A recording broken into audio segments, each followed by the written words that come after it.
Alright guys, so for this lovely day we have another Nike Classic that I was able to obtain recently for a very reasonable price. So let's get right into it before I get too long on the story. And there you go. We have the Air Max Sensation in the white, navy, white, silver, metallic, and whatever else for abbreviations they put in there.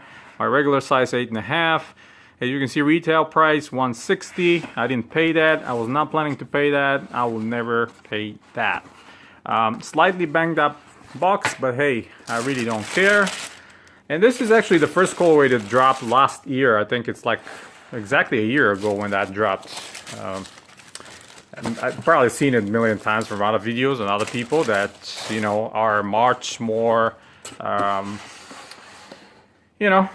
richer than I am, obviously, and you know, are buying sneakers straight on their release day or close to, or they're being seeded free pairs or whatever the case might be.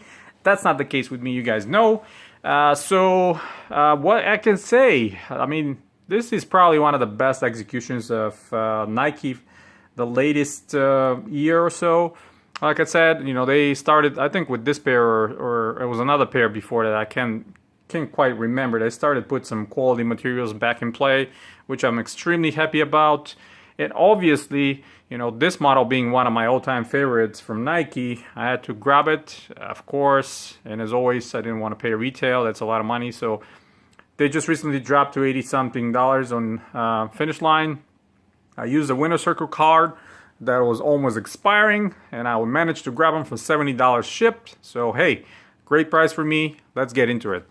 So first of all, they start using full grain leather again. This is simply amazing. I think one of the reasons I skipped on the previous retros is because of that. I think the leather was a boo-boo.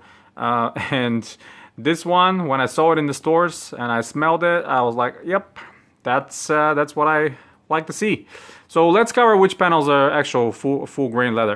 By the way, the cut is not the thickest, but hey, I'll take that instead of the synthetic. So obviously this panel, the toe box, this panel, all these that are looking like tumbled leather, this is the real leather, and this underlay here is synthetic, this is synthetic, and these underneath are synthetic.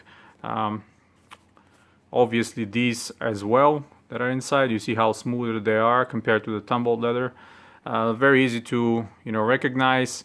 One thing that really bothers me and will continue to bother me, as much as I love the shoe, is of course the lack of the branding. You know, the old logo of Chris Webber was CW that kind of looked like a basketball rim, and then we had the number 2 of his jersey, of course, but that will never go back. I don't think Nike will ever pay him money for anything. That's why they renamed that shoe. It used to be called Air 2 CW, but Air Max 2 CW, of course. But this, you know, they renamed it to Air Sensation. You know, not as big air bubbles or Air Max 2 bubbles like in the original. You can see the air inside. And this is the first basketball shoe from Nike to feature the visible forefoot air. I mentioned in many videos before, the shoe itself kind of shares a lot of similarities of the design of the Air Jordan 10. Especially with these, if you look at Air Jordan 10, has exactly the same panels and overlays. But you know, one of the other thing that was incorporated around that time was those bungees. So it was easy lacing system. You can actually wear these without lacing them up because these are so tight. I've seen some people cutting these off, but I think I will not go to the extent of butchering the shoe because of that. And of course, old school Air Max 2 logo on the tongue. The padding is kind of on the stingy side, like here on the insole. Thin here, thin on the toe and the tongue. Obviously, they're not going to be like the original, but hey, they're pretty close, you know, especially for the price. Like I said, $160, I don't think so, but for $70, definitely. This is the insole, pretty basic, nothing to write home about. Not too cushioned, not too thick, but yeah, they do the job. Yeah, I mean, what can I say? You guys probably see my previous video when I had the black one, the black pair, the black and navy, which is my favorite colorway. I wish they retro the other colorway, the original colorway, which is the white, black and red pair. I think it's pretty unique. It kind of almost the colorway changed the whole shoe dynamic, and they looked a lot different. I believe this front portion where the toe is and those panels were black. Then we had a red hands. Then we had the white on top. They were pretty awesome, but I don't think those retro this time around, or will retro this time around. And speaking of the black pair, let me pull the black pair out real quick. That's sitting right next to me, and kind of put them side by side. This one maybe, since they're the same. And I mentioned on the black, I think the original one, it was not that neoprene material. I think it was like a Nubuck or Durabook back in the old days. Absolutely amazing shoe. I think it's one of the best silhouettes ever created. White colorway is great as well.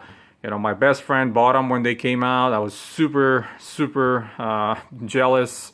But soon after that, he sold them because we were all afraid, and him as well, about popping this window. We've seen a lot of people stepping on nails or sharp rocks or glass, and it will pop that window, and you'll get a whole bunch of water and all kinds of other nasty stuff inside. When you walk, there will be like squeaking, and this air chamber will kind of deteriorate as well, and it's not a pretty look. And when you think of it, they were so expensive. I think $135 back in the day to drop on a shoe that you can wear and unfortunately pop that air bubble. That was not cool. So the ones that had the Air Max 2 but the covered window here, and they're like full outsole, those were great, like the Charles Barkley models, some of them.